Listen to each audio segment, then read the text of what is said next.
His activity provides that in which the joy of Brahma is to take form and manifest itself. That is why he who knows Brahma, who has his joy in Brahma, must also have all his activity in Brahma, his eating and drinking, his earning of livelihood, and his beneficence.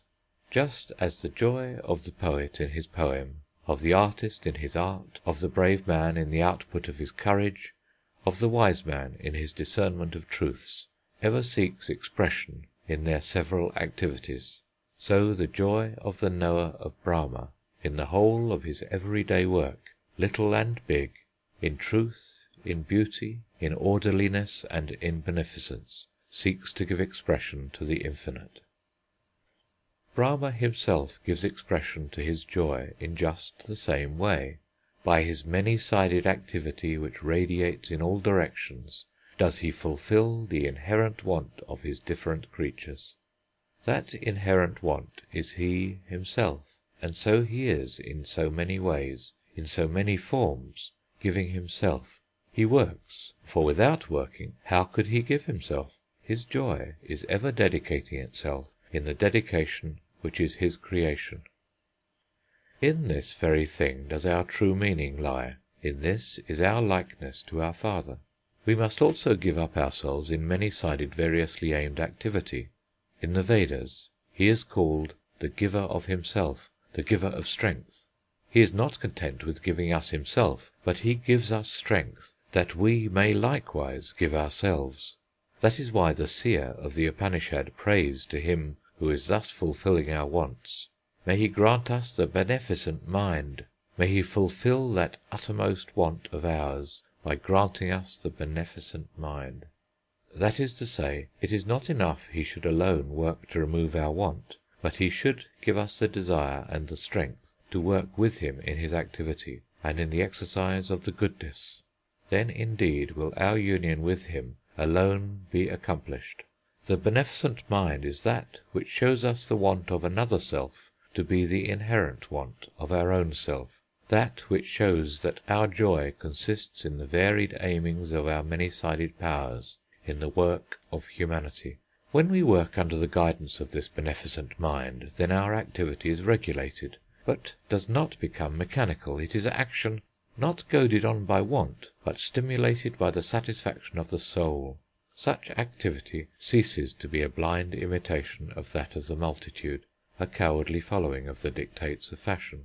Therein we begin to see that he is in the beginning and in the end of the universe, and likewise see that of our own work is he the fount and the inspiration, and at the end thereof is he, and therefore that all our activity is pervaded by peace and good and joy.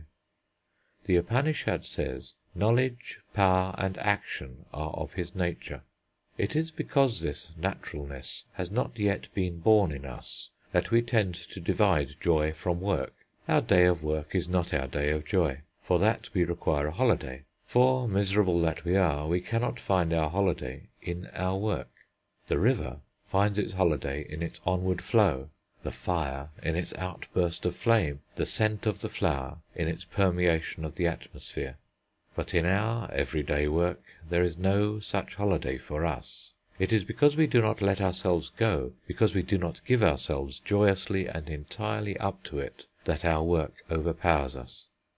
O giver of thyself, at the vision of thee as joy, let our souls flame up to thee as the fire, flow on to thee as the river, permeate thy being as the fragrance of the flower. Give us strength to love fully our life in its joys and sorrows, in its gains and losses, in its rise and fall.